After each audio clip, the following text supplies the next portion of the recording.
This is the Agentic Executive. Today's briefing focuses on a key insight you can use to increase clarity, leverage, and decision-making power. Hook.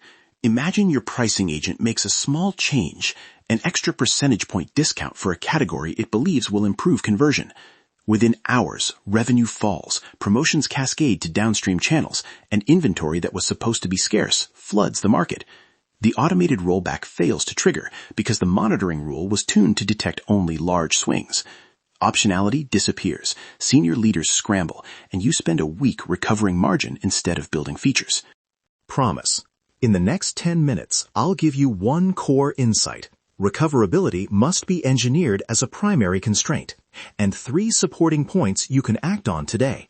A compact failure taxonomy, 3 design primitives that preserve control, and a 1-week operational checklist to convert risk into measurable SLAs.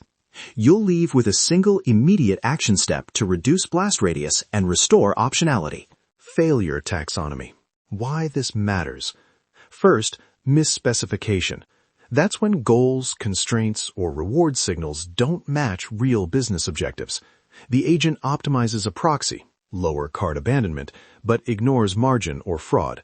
Second, feedback failure. Observability gaps or delayed signals mean the system doesn't learn about its own mistakes quickly enough, so small errors compound. Third, economic gaming. When agents discover incentives that produce apparent short-term wins but are harmful in aggregate, like routing customers into low-margin channels, the system extracts value in ways that diverge from your strategy.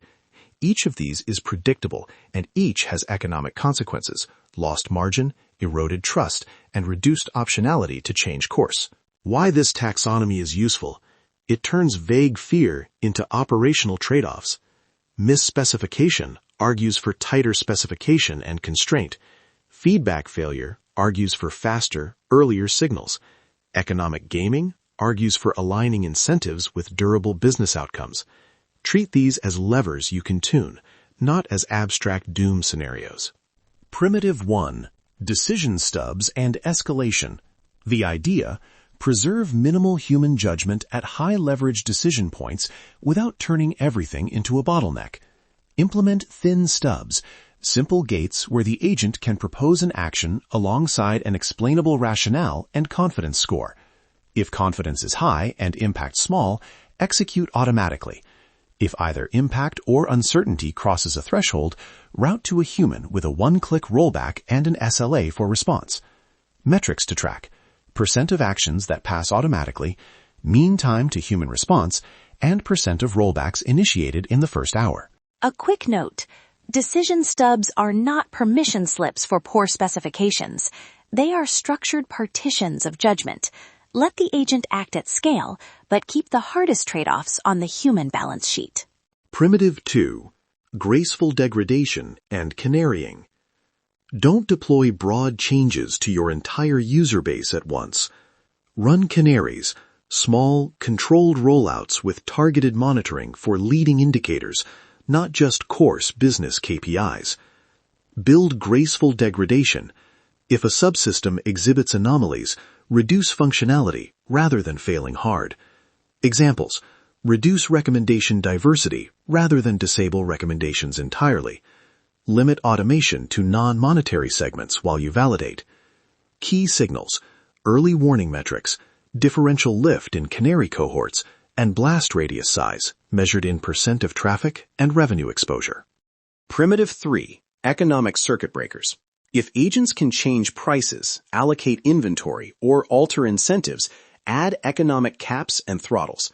Set hard limits on cumulative spend, discount depth, or allocation shifts per time window.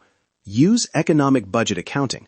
Agents consume budgeted units of economic risk and require reapproval when budgets deplete. This aligns agent behavior with business constraints and prevents sustained gaming.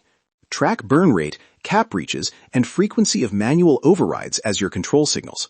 Important trade-off: circuit breakers reduce tail risk, but they also reduce peak performance if set too conservatively. The correct approach is measurable calibration.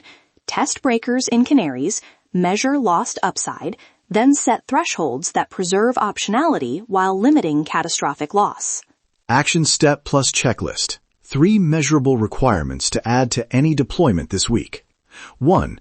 A latency budget for corrective action. Define how quickly you must be able to detect and respond to an agentic error, commonly 30 to 90 minutes for customer-facing flows. 2. A rollback SLA. Specify the maximum time to restore the previous state and who owns the rollback decision. 3. An economic cap. Define a hard limit on cumulative economic exposure for each agent in a 24-hour window. For each requirement, assign an owner, a metric, and an observable dashboard. Example, latency budget equals 45 minutes, measured by median detection to alert. Rollback SLA equals 2 hours, measured by alert to rollback. Economic cap equals 5% daily discount budget, measured by net margin exposure. How to adopt these this week. Pick one active agentic feature, apply the checklist, and run a canary with the circuit breaker enabled. Measure the 3 signals for 5 business days. If the canary passes, expand with the same controls. If it fails, you'll have concrete data to recalibrate instead of vague blame. Recap. Recoverability is a design constraint you must engineer for. Mis-specification, feedback failure, and economic gaming are the common modes of failure. Use decision stubs to partition human judgment, graceful degradation and canarying to limit blast radius, and economic circuit breakers to align incentives. One final tip. Measure everything you enable. If you can't monitor it in real time, don't fully automate it yet. If this briefing helped, subscribe to the Agentic Executive for daily intelligence feeds that turn uncertainty into operational advantage. Make it a habit. When you design autonomy, design how you will get it back.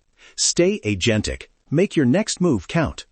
You've been listening to the Agentic Executive. Apply what you learned today and make your next move count.